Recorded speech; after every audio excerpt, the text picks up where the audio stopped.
अस्सलाम वालेकुम, welcome to our YouTube channel mathematics academy. आज हमने सैलानी के जो पास पेपर हुए हैं उनका एमसीक्यूज़ का सॉल्यूशन करेंगे। मैं आपको ये बताता चलूँ कि अभी सैलानी के रिसेंटली हुए थे टेस्ट, जो कि 6 महीने पहले, 6 नहीं यार, 3 से 4 महीने पहले जो इंटर टेस्ट हुआ था कराची में हुआ था, उसमें आए थे हमारे पास टोटल 11 कोर्सेज़ थे। 11 नहीं, शायद 7 कोर्सेज थे, ठीक है। लेकिन अब को जो पेशावर में हो रहे हैं ना, इससे ज़्यादा कोर्सेज थे। पेशावर में मेरे ख्याल से 5 हो रहे हैं, लेकिन वहाँ से अभी कराची में ज़्यादा कोर्सेज थे। लेकिन उसमें था एआई चैटबॉट, था फ्लटर, था CCNA, CCNP, web and mobile app development, graphic designing, और क्या था भाई यार, और भी कुछ था, लेकिन ठीक है, लेकिन 7 कोर्स थे। अब इसमें मेरे ख्याल से 5 हैं। तो उसमें जो एमसीक्यूज़ आए थे, अच्छा टेस्ट कैसे था, ऑनलाइन टेस्ट था, और वो टेस्ट मैंने भी दिया था। उन सब एमसीक्यूज़ मैंने, सातों में तो इनरोल मैं नहीं हो सका, और खैर इनरोल भी हो गया था मैं, ज़्यादातर में हो गया था, लेकिन टेस्ट नहीं दे पाया। क्यों? क्योंकि आधे घंटे का टाइम था, और आधे घंटे के बाद सब सेशन क्लोज़ हो गए थे। साथ के साथ टेस्ट उन्होंने गूगल डॉक्यूमेंट पे एक फ़ाइल फॉर्म दिया था, उसमें एमसीक्यूज़ थे सारे। तो वो उस फॉर्म का टाइम कितना था, 35 मिनट था मेरे ख्याल से, ठीक है। तो 35 मिनट के बाद ना सारे फॉर्म एक्सपायर हो गए थे, मतलब हम किसी को भी रीओपन नहीं कर सकते थे। तो लेकिन मैंने जहाँ तक कोशिश की, 3-4 फॉर्म मैंने फिल कर दिए, मतलब 3-4 के टेस्ट दे दिए। खैर मैंने टेस्ट क्या दिए, उनको ओपन किया, नाम वाम डाला, रोल नंबर डाला, क्योंकि मैंने रजिस्ट्रेशन पहले से कराई हुई थी उनमें। सिर्फ रोल नंबर ही डाला, उसके बाद मैंने इस तरीके से पिक ले ली है, ठीक है। इसमें देखो टिक नहीं लगाए थे मैंने, डायरेक्ट ही पिक्स लेता गया। ये क्वेश्चन है और उसका ऑप्शन, ये 4 ऑप्शन है, उसके बाद ये क्वेश्चन है, उसके 4 ऑप्शन। ये वही हैं जो टेस्ट में आए थे, मैंने स्क्रीनशॉट ली थी। और इसके अलावा और भी है मेरे पास, 35 से 40 एमसीक्यूज़ हैं। आज की इस वीडियो में जितने ज़्यादा हो सकेंगे उतने करने की हम कोशिश करेंगे। ज़्यादा लंबी वीडियो बनाने का वो भी नहीं होता ना, आप भी बोर हो जाएंगे, मैं भी थक जाऊँगा। तो खैर जितना हो सकेगा हम उतना करेंगे। बाकी की जो एमसीक्यूज़ हैं वो हम अगली वीडियो में आपको प्रोवाइड कर देंगे। इसके साथ अगर हमारे पास टाइम, क्योंकि 27 को है इंटर टेस्ट और आज 24 है, तो 3 दिन हमारे पास हैं। तो इन 3 दिनों में ना हम सारे पास पेपर ही कर लेंगे। और अभी आप ये फिक्र होगी कि हम पास होंगे या नहीं होंगे, बेफिक्र हो जाएं, पेशावर में पहली बार हो रहा है और वहाँ पर आसान ही होगा, और यही होंगे, क्योंकि वो रिपीट होंगे। वो भी जानते हैं कि भाई हम रिपीट दे देंगे तो उन बच्चों का ही फ़ायदा है। तो रिपीट एमसीक्यूज़ होंगे ज़्यादातर, और कंपटीशन इतना नहीं है। मैंने देखा है ज़्यादातर बच्चे एडमिशन नहीं ले रहे, क्योंकि उनको पता है नहीं है, ज़्यादातर को पता नहीं चल रहा कि यहाँ पर भी कुछ हमारे लिए काम हो रहा है, जैसे कि बाकी शहरों में हो रहा है। फैसलाबाद, कराची, हैदराबाद में हो रहा है, पेशावर में पहली दफ़ा ऐसा हुआ है। और आईटी वहाँ पर थोड़ी सी कराची के मुकाबले में कम है, तो इसलिए ज़्यादा बच्चों को मालूम भी नहीं है। इसीलिए बच्चों ने इनरोल ख़ुद को कम कराया है। तो आपके पास मौका है कि जिन्होंने इनरोल खुद को करा, रजिस्ट्रेशन करा लिया है, उनके लिए बहुत अच्छा मौका है कामयाबी का, ठीक है। नेक्स्ट टाइम भी होगा, 3 महीने बाद भी ये कोर्सेज दोबारा से आएंगे, इससे अच्छे कोर्सेज भी आ सकते हैं। तो उसमें भी अप्लाई करें, इंशाल्लाह ज़रूर नाम आ जाएगा। तो खैर अब इनको हमने स्टार्ट करना है। पहला एमसीक्यू हम यहाँ से स्टार्ट करें। देखो जी है, ये तो नज़र ही नहीं आ रहा, ये है, देखो क्वेश्चन नंबर 21। ऐसे स्क्रीनशॉट रैंडमली स्क्रीनशॉट देना, कभी किस टेस्ट का, कभी किस टेस्ट का। तो 21वें एमसीक्यू ऐसे आएगा, ठीक है। यहाँ को छोड़ दो, बस क्वेश्चन याद रखो। What I O R stand for, क्या है भाई, what I O R stand for. इसके 4 ऑप्शन भी हैं, कहाँ हैं, ये हैं 4 ऑप्शन, ये रहे जी 4 ऑप्शन। क्या है, index of refraction, index of reflection, index of reposition. इनमें से जो इसका ऑप्शन, राइट ऑप्शन है, वो है ए, इंडेक्स ऑफ रिफ्रैक्शन। आप इन्हें किसी चीज़ पर लिखते जाएं, ठीक है, साथ के साथ। तो आपकी प्रैक्टिस भी हो जाएगी, उसी के हाथ याद भी हो जाएंगे, दोबारा याद करने की ज़रूरत ही नहीं पड़ेगी, ठीक है। तो आई ओ आर का मतलब क्या है, आई ओ आर का मतलब है इंडेक्स ऑफ रिफ्रैक्शन, याद रखिएगा। अगला क्वेश्चन है, what are the editing cuts given bellow.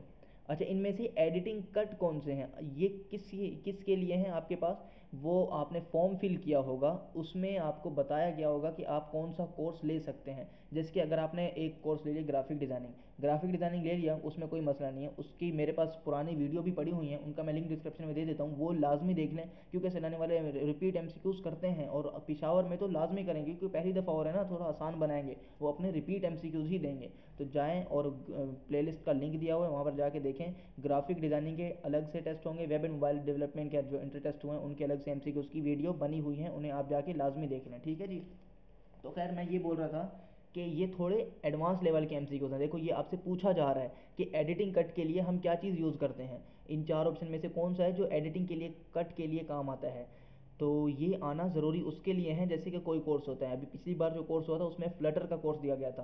Flutter के कोर्स में से वो कोर्स वो दाखिला ले सकता है जिसने एडोब इलस्ट्रेटर और एडोब फोटोशॉप किया हुआ हो, वो एडमिशन ले सकता है। मैं ऐसे एग्जांपल दे रहा हूँ आपको भी, ठीक है। तो ये वाले इसलिए एमसीक्यूज थे, ये जिसने पढ़ा हुआ होगा ना वो मज़ीद आगे पढ़ सकता है। अब आपका हो सकता है ऐसे एमसीक्यूज आ जाएँ, लेकिन हम एहतियातन तो ये कर ही लेते हैं। लेकिन इसके अलावा और भी हैं जो बेसिक एमसीक्यूज हैं, ये थोड़े एडवांस के हैं, ठीक है।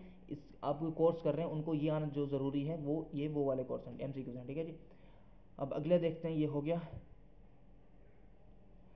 What is codec stand for, CODEC। Codec stand for, codec का मतलब क्या है? ये जो ऑप्शन ए है ना यही इसका मतलब है, कंप्रेसर नहीं नहीं, option C compression decompression. Codec का क्या मतलब है? कंप्रेशन डीकम्प्रेशन, ठीक है जी। इसका एक और भी इसका मतलब है, क्या मतलब है इसका? है कोडर और डीकोडर। अब यहाँ पर कोडर और डीकोडर होता और कंप्रेशन और डीकम्प्रेशन होता तो दोनों ऑप्शन होते, तो दोनों दोनों में से क्या कौन सा ऑप्शन सही था? अरे भाई दोनों ही इसके आंसर हैं। तो जो तीसरा जवाब होता ना, तीसरा जवाब लिखा हुआ होता ए और बी दोनों, ठीक है। तो आप दोनों पे टिक कर देते हैं क्योंकि दोनों का भी अलग से ऑप्शन होता, ठीक है जी। तो खैर अभी इसका जो ऑप्शन है आंसर है वो है सी आंसर है, कंप्रेशन एंड कंप्रेशन डीकम्प्रेशन, ठीक है। अगला देखो, how can we animate our character in Adobe After Effect. हाँ भाई, हम एडोब में अपना कैरेक्टर को कैसे एनिमेट कर सकते हैं? तो इसका जो राइट ऑप्शन है वो है हमारे पास पपेट पिन्स। पपेट पिन्स का एक ऑप्शन होता है एडोब में, ठीक है। एडोब एक ऐप है, एडोब फोटोशॉप भी होता है, एडोब इलस्ट्रेटर भी होता है, लेकिन ये जो है ना एडोब पता नहीं, मेरे ख्याल से एडोब इलस्ट्रेटर होता है या फिर एडोब फोटोशॉप, मुझे याद नहीं है, मैंने कोर्स ही किया हुआ नहीं है। लेकिन इसका जो आंसर है ना वो है पपेट पिन से। हम क्या करते हैं, कैरेक्टर को एनिमेट कर देते हैं, ठीक है। एनिमेट का मतलब क्या होता है समझते हैं? जैसे हमने एक कार्टून बनाया, अब उस कार्टून को हमने डांस करवानी है, मतलब एनिमेट इसी को ही कहते हैं, ठीक है। ऐसे ही कार्टून हमने बना दिया, किसी भी जगह पर हमने ऐसे कार्टून बना दिया, वो किसी भी जगह क्या ऐप में बनाते हैं। अब उसके बाद हमें उसको बोलना है कि चलो भाई अब तुम डांस करो, तो डांस के लिए हम कौन सा ऑप्शन यूज़ करते हैं एडोब में? पपेट पिन्स का ऑप्शन यूज़ करते हैं। उसके अंदर जाके मॉडिफाई करके कुछ ना कुछ करते हैं, तो खैर वो डांस करने लग जाता है। डांस का मतलब हिलने चुलने लग जाता है, ठीक है जी। अगले MCQs, what was the first ever 3D film release. क्या है भाई? पहली 3D फिल्म कौन सी रिलीज की गई थी? हाँ, तो पहली फिल्म जो थी वो थी टॉय स्टोरी। कब रिलीज की गई थी ये भी मैं आपको बता दूं, ताकि इस तरीके से अगर क्वेश्चन है तो आप लाजमी कर लीजिएगा। ये कराई गई थी 1995 में, 1995 में, 1995 सन था, 2000 से 5 साल पहले। मतलब आज से कितने, आज से 28 साल पहले एक 3D एनिमेटेड फिल्म रिलीज की गई थी, ठीक है जी। और उसका नाम क्या था? उसका नाम था टॉय स्टोरी। अगला क्वेश्चन देखो, अच्छा नंबर 1 अब आया है इतनी देर के बाद। What was the first cartoon in the animation industry. Animation industry में पहला कार्टून कौन सा था? 3D एनिमेशन कोर्स है ना, 3D एनिमेशन, उसके लिए ये MCQs हैं। अच्छा, ये MCQs देने का क्या मतलब? हमें ये याद करने की क्या ज़रूरत है कि भाई पहला कार्टून कौन सा रिलीज़ हुआ था, हम ऐसा क्यों कर रहे हैं? अरे यार ये बस वो ये देखना चाह रहे हैं कि आपके पास कुछ इंटरेस्ट भी है, कुछ इस बारे में आगाही है भी सही कि नहीं, मतलब शौक़ है। क्योंकि पढ़ने के लिए शौक़ चाहिए होता है, दिमाग नहीं चाहिए होता है। और जिसको ये चीज़ें हैं ना तो उसके पास शौक़ है, वो आगे कुछ कर सकता है। तो मतलब उसको ये पता है कि पहले सबसे पहला कार्टून ही यही है, इतना शौक़ है उसको। जिसको शौक़ होता है वो सीख भी लेता है, ठीक है। तो इसीलिए ये क्वेश्चन किए जाते हैं हमसे। और जिसको सीखने का शौक़ होता है ना तो वो इसके आंसर उसको आते होंगे और आते ही हैं। तो पहला MCQ कौन था? ओ MCQ बोल रहा हूँ, पहला एनिमेटेड कार्टून कौन सा था? मिकी माउस था पहला। इन चारों में से जो सबसे पुराना है ना वो है मिकी माउस, ठीक है। वो जिसके बड़े बड़े कान थे, काले और सफ़ेद रंग का होता है मिकी माउस, देखा होगा आपने, शायद शक्ल याद नहीं होगी। खैर ठीक है जी, ये हमारा हो गया। अच्छा, मैं एक और आपसे गुजारिश कर रहा हूँ कि अभी तक आपने हमारा चैनल सब्सक्राइब नहीं किया तो जल्दी से चैनल को सब्सक्राइब कर दें, क्योंकि काफ़ी मेहनत से ये वीडियोस बनती हैं और MCQs आपके लिए कहाँ कहाँ से कलेक्ट करके आते हैं। अच्छा, मैंने ये सोचा था कि नेक्स्ट टाइम जो कोर्स आएगा ना उसके लिए ये MCQs मैं जमा कर लेता हूँ, स्टूडेंट को दूंगा तो उनकी मदद हो जाएगी। तो खैर देखो, आज वो माशाल्लाह से वक्त दिन आ ही गया और आपको मिल रहे हैं। मज़ीद भी MCQs हैं, आपको आप तक पहुंच जाएंगे। उसके लिए आप हमारे चैनल सब्सक्राइब कर दें और बेल आइकन को ज़रूर प्रेस कर दीजिएगा, क्योंकि जैसे ही हम वीडियो बनाएं फ़ौरन आप तक पहुंचेगी, आपको तलाश करने की भी ज़रूरत ना पड़े, सर्च करने की ज़रूरत ना पड़े। अच्छा जी, अगला सवाल है हमारे पास, how to do skinning the joint to the body. अच्छा जी, किसी भी बॉडी पर स्किनिंग ज्वाइंट करने पड़ते हैं, तो वो कैसे किए जाते हैं, उसके एक हमारे पास इन चार में से जो इसका ऑप्शन है हमारा कहाँ है, पेंट स्किन वेट। ये है हमारे पास क्या है, पेंट स्किन वेट को यूज़ करते हैं और हम क्या करते हैं, स्किनिंग करते हैं।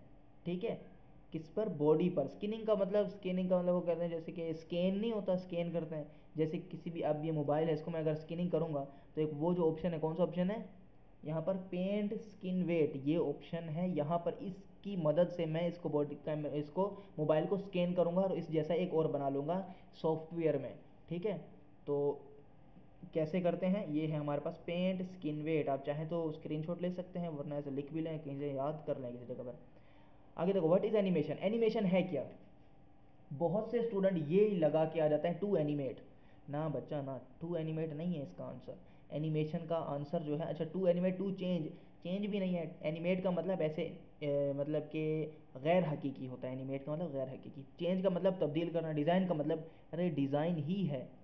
एनिमेशन का क्या मतलब है, टू डिज़ाइन, हम डिज़ाइन कर रहे होते हैं। प्रोड्यूस क्या कर रहे होते हैं, प्रोड्यूस कुछ नहीं होता। ठीक है, हम प्रोड्यूस नहीं कर रहे होते हैं एनिमेशन में, हम डिज़ाइन कर रहे होते हैं। ठीक है जी, तो इसका मतलब है हमारे, एनिमेशन का मतलब है टू डिज़ाइन। अगला क्वेश्चन देखो, उम्मीद है कि शायद ये आखिरी होगा, नहीं एक और भी है। अच्छा, how many types of animation are there. Animation की कितनी टाइप है हमारे पास, 2 3 4 5। ये आपका काम है, कम से कम आप एक, आपको मैंने क्वेश्चन दे दिया है, तो इसका मुझे आंसर कमेंट में कर दीजिए कि इसका राइट आंसर क्या है। क्या है, एनिमेशन की कितनी टाइप, आप तुक्का लगा दें कोई मसला नहीं है, मैं इसका आंसर आपको बता दूंगा। देखते हैं कि आपका तुक्का भी सही लगता है या नहीं, क्योंकि ऐसे क्वेश्चन अगर आ जाए जिनमें तुक्का लगाना पड़े, कम से कम देखो तो सही। क्योंकि अभी तक हमने बहुत से क्वेश्चन किए हैं, उसमें ABC इस तरीके से आपको पता चल रहा है ना कि कौन सा ज़्यादा रिपीट हो रहा है। तो वो आइडिया करके आप यहाँ पर बताएं कि इसका राइट आंसर क्या हो सकता है। खैर मैं आपको कमेंट में बता दूंगा क्या है। ठीक है, अच्छा अगला देखो, how many method of masking are there in Photoshop. Photoshop में मास्किंग के कितने तरीके होते हैं भाई, 6 तरीकों से मास्किंग की जाती है फोटोशॉप में। ठीक है, अगला देखो, how is minimum FPS required to make a slow motion video. Slow motion video बनती है ना, अक्सर आपने टिकटॉक वगैरह पर देखा होगा, ऐसे चलते चलते एकदम स्लो हो जाते हैं और फिर हीरो की एंट्री होती है स्लो मोशन में, फिल्मों में भी देखा होगा। तो उसके लिए FPS का क्या मतलब होता है, F का मतलब होता है फ्रेम, P का मतलब होता है पर, और S का मतलब होता है सेकंड, मतलब फ्रेम पर सेकंड। तो कम से कम कितनी फ्रेम पर सेकंड चाहिए होती है एक स्लो मोशन वीडियो बनाने के लिए, तो भाई 60 लाजमी होनी चाहिए और 60 से ज़्यादा होनी चाहिए। ठीक है, 60 से कम नहीं चाहिए। आप पता चले आप कम से कम लेके लगा के आ जाएं, 25 लगा के आ जाएं, नहीं भाई, इसका मतलब वो नहीं है जो आप समझ रहे हो। ठीक है, फ्रेम पर सेकंड जितनी ज़्यादा होगी ना, उतना ही हमारा फ़ायदा है। अच्छा 90 होगी ना, तो उतनी वीडियो क्लियर नज़र आएगी। ठीक है, जैसे कि अब देखो ये क्या हो रहा है, आपको थोड़ा सा नज़र आ रहा होगा ना, वो क्या नज़र आ रहा है ऐसे, यार देखो क्लियर नहीं। अच्छा मैं अगर इसको स्लो स्लो करूँ, हाथ को करूँ, क्लियर नहीं नज़र आ रहा है, ऐसे नज़र आ रहा है जैसे पंखे के पर हिल रहे हैं, है ना, पंखे का पर भी ऐसे होता है ना। खैर अगर इसकी फ्रेम, मोबाइल है इसकी फ्रेम इतनी नहीं होती, इसकी तो मेरे ख्याल से 35 होगी मोबाइल की। लेकिन अगर मैं 90 पर रखूँ ना, अगर 90 की होगी, वो DSLR कैमरे की होती है, अगर वो मैं करूँ तो क्या होगा, ऐसा क्लियर नज़र आएगा हाथ में। अगर यूँ करूँ यूँ करूँ यूँ करूँ एकदम, मतलब हाथ क्लियर नज़र आएगा, वीडियो देखने में भी मज़ा आएगा। ठीक है, तो मिनिमम FPS रिक्वायर्ड होती है स्लो मोशन वीडियो के लिए, कितनी होती है, 60 होती है। 60 से कम नहीं होनी चाहिए, 60 से ज़्यादा भले जितनी भी हो। सही है, आगे देखो, what is the IOR value of air. I O R होता क्या है, अरे मेरे भाइयों पहला MCQs ही यही था। IOR क्या होता है, IOR है, याद तो कर लो, अभी 10 मिनट पहले ही बताया मैंने आपको, 10 मिनट वाली चीज़ ही भूल गए। IOR क्या होता है, इंडेक्स ऑफ रिफ्रैक्शन। ठीक है, index of refraction of air, हवा की इंडेक्स ऑफ रिफ्रैक्शन की वैल्यू कितनी है, वैल्यू है 1। कितनी वैल्यू है, 1 है। आई बात समझ में, उम्मीद है ये आपको क्लियर हो गए होंगे, इनमें कोई प्रॉब्लम नहीं होगी, देखना है कि नहीं, नहीं है बस। ठीक है, तो यहाँ तक अगर कोई मसला है तो ज़रूर मुझसे साथ मेरे साथ शेयर करें। अभी किसी के साथ भी कोई प्रॉब्लम आ रही है, एडमिट कार्ड का मसला हो रहा है और कुछ भी प्रॉब्लम हो रही है, तो वो मुझे बताएं। अभी रजिस्ट्रेशन ओपन है, जाएं सैलानी के फेसबुक पेज पर। अच्छा, तो एक और प्रॉब्लम आ रही है, मैं आपको तरीका भी बता देता हूँ कि किस तरीके से रजिस्ट्रेशन करानी है आपने, करनी है आपने। अच्छा, तो आप क्या करना है, गूगल पर जाना है, गूगल क्रोम पर जाना है, वहाँ पर आपने सर्च करना है सैलानी का। अच्छा मैं वो आपको करके भी दिखा देता हूँ। जैसे आपने गूगल पर आ जाना है। फेसबुक से जब आप फॉर्म फिल करेंगे ना तो मोबाइल पे फेसबुक पे वो नहीं होगा। क्या होगा, फॉर्म तो फिल हो जाएगा, सबमिट भी हो जाएगा, लेकिन आपका एडमिट कार्ड डाउनलोड नहीं होगा। तो उसके लिए आपको क्या करना पड़ेगा, गूगल पर लिखना पड़ेगा। देखो गूगल पर मैंने क्या लिखा है, सैलानी रजिस्ट्रेशन फॉर्म, FORM छुपा हुआ है, ठीक है, बस मैंने इतना ही लिखा है और सर्च कर दिया है। तो ये आ गया, देखो सैलानी वेलफेयर, ये पहली ही आ गई इस वेबसाइट, इसको हमने ओपन कर लिया है। ओपन कर क्या हो गया, ये देखो ये फॉर्म आ गया। इस फॉर्म को हमने फिल करना है। उसके बाद जैसे ही सबमिट करेंगे तो फ़ौरन लिखा हुआ होगा डाउनलोड एडमिट कार्ड, हम डाउनलोड पे क्लिक करेंगे तो हो जाएगा। यहाँ पर क्या करना है, देखो अपनी मतलब यहाँ पर अपनी वो प्रोवाइड करनी है अपने इन्फॉर्मेशन। सेलेक्ट सिटी आप किस शहर के हैं, पेशावर के हैं, फैसलाबाद के हैं, कुछ पेशावर के ही होंगे, ये सिर्फ पेशावर वालों के लिए ही है कोर्स, ठीक है। उसके बाद क्या है भाई, कोर्स सेलेक्ट करना है, कौन सा कोर्स आप करना चाहते हैं। अच्छा जी, सेलेक्ट कोर्स, कोर्स सेलेक्ट नहीं हो रहा। अरे इसका मतलब कि रजिस्ट्रेशन क्लोज हो चुकी है। बड़ी माजरत के साथ कहना पड़ रहा है, जिन्होंने रजिस्टर खुद को करा लिया है वही खुद कुछ खुशकिस्मत है, ठीक है। तो यार ये फ़ायदा नहीं है ना PSC कराने का। अच्छा, यहाँ से अब आपने चलो जिसने कराया हुआ भी होगा उसका अगर कोई मसला हो मैं बता देता हूँ कि उसका एडमिट कार्ड डाउनलोड नहीं हो रहा, तो यहाँ पर आपने आना है डाउनलोड एडमिट कार्ड। यहाँ क्या करना है, अपना CNSE नंबर प्रोवाइड करना है यहाँ पर, ठीक है, यहाँ पर लिखना है। यहाँ पर CNSE नंबर लिखना है, सबमिट करेंगे तो एडमिट कार्ड खुद आ जाएगा। उसके बाद डाउनलोड का ऑप्शन यहाँ पर होगा, तो आप डाउनलोड कर देना, हो जाएगा डाउनलोड इंशाल्लाह, ठीक है। तो इस तरीके से आपने इसे भी कर लेना है। अभी बनो काबिल के भी आए हुए हैं, जिसने यहाँ पर रजिस्ट्रेशन नहीं कराई वो बनो काबिल में करा सकता है। नहीं यार वो तो कराची के लिए है, ठीक है। अच्छा, मेरी एक ये वीडियो वो भी देख सकते हैं जो अभी पेशावर में टेस्ट हो रहे हैं, पेशावर के बाद भी कराची में, फैसलाबाद में, हैदराबाद में टेस्ट होंगे, तो उसके लिए भी ये वीडियो है, क्योंकि ये तो सैलानी के पास्ट पेपर हैं जी, ठीक है। तो ये हर जगह काम आएंगे। अब हम नेक्स्ट वीडियो मिलेंगे इंशाल्लाह, कल वो वीडियो भी आ जाएगी। तब तक के लिए अपना बहुत ख्याल रखिएगा और इन्हें आपने तैयारी करनी है। अल्लाह हाफिज़।